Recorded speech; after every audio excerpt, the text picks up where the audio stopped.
the prophets pointed out very clearly that to worship God could not be done externally only. Because this form of worship was strictly external. Had no internal means whatsoever. To truly obey God and to truly honor God. You see, it is important to honor the God you serve. To truly honor God, it requires that you obey His laws. Whether they be moral, ethical, or ritual. There is a requirement that you obey His laws. Therefore, one could say that when you don't obey the laws of God, that you don't honor Him.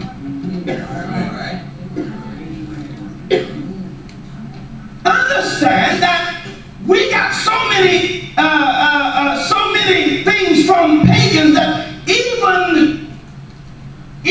the giving of food to the deity is included in worship.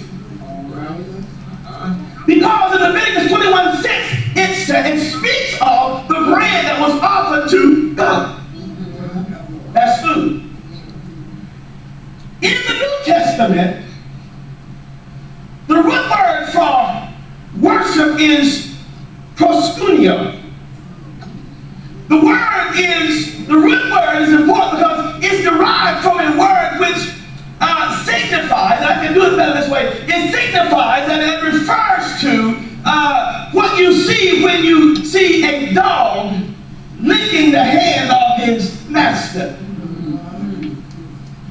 In other words, one prostrates themselves in homage and reverence and adore the person that they are honoring. Right. Believers who really want to please God, because everybody don't want to please God. Believers who want more than anything to please God will go beyond themselves and not be satisfied with anything, just anything, because they understand that the only way you can really please God is to give God the best. Too many of us come to church with the idea that we're going to give God something. Sometimes we come with the idea that we're going to give God what we got. Many times what we give God is not our best.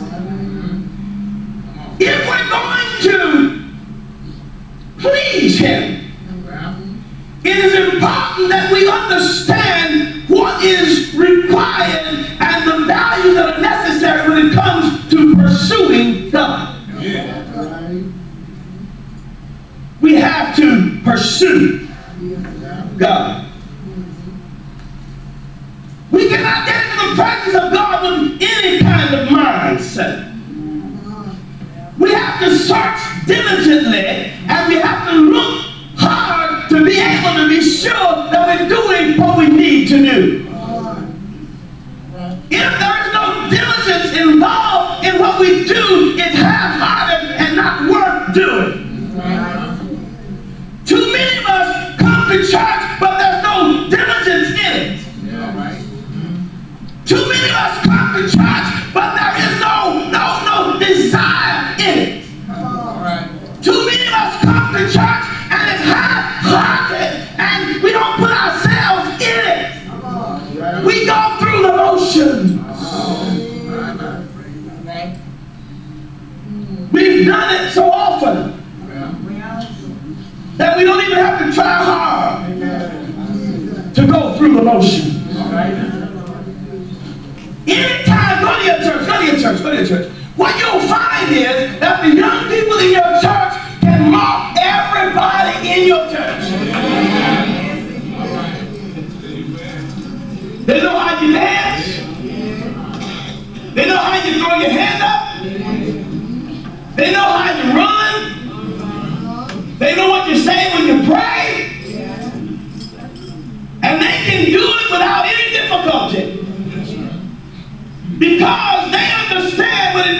go through the motion.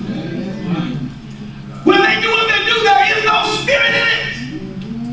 It's simply doing what they want others to see and others to mimic, so they do it so that the people can see this is how the bishop prays. When Bishop preaches and he go down, okay, they know it. They know the process. They know the circumstances. They know the words that we use. But there is no diligence in it. One of the things that happens is, rather than pursuing God with all our heart, we pursue Him part-time. And when we can't find Him, we decide that perhaps the best thing to do is to leave that alone and go do something else. Because pursuing God is not an easy thing. Not everybody can pursue God continually. All of us can pursue Him a little bit. But not many of us want to pursue Him continually. I got out in the driveway with my little girls. And they wanted to race. I knew I couldn't race. After all these research, I knew I couldn't run. But I lined up with them. And they said, on the mark. They said, on the mark. Get set. God, wait. And they said, on the mark. They said, go. And when I started with them, I started out with them. They were running and I was running. After 3 steps,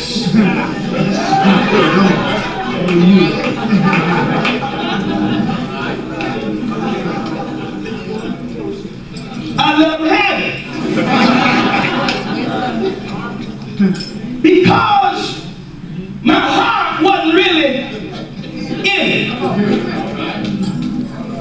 My body was going through the motions, but my heart didn't tell me to keep going. That's how many of us are. We start good. We start hard. We start fresh. We start with zeal. We start with power. We start with anointing. But after 3 steps, we can't go further. You can't chase God in 3 steps. It requires an extraordinary effort. We have to build in us. We have to build in us our own personal mercy seat. The mercy seat was a place where God spoke above the Ark of the Covenant. It was on the top of the ark, between 2 cherubim, down on the top. It was of beaten gold. Well, at least one person heard that part. It was beaten gold. Ain't gonna talk about that. All right, and the cherubim had their wings facing forward, and the mercy seat was in the middle. The mercy seat was where God spoke to His people from. And you have to develop inside of you a mercy seat so God can commune with you. When you don't have a mercy seat in you, it's difficult for God to talk to you. Because God cannot move all over the place trying to find you. We know that God is everywhere. We know that God sees all. But God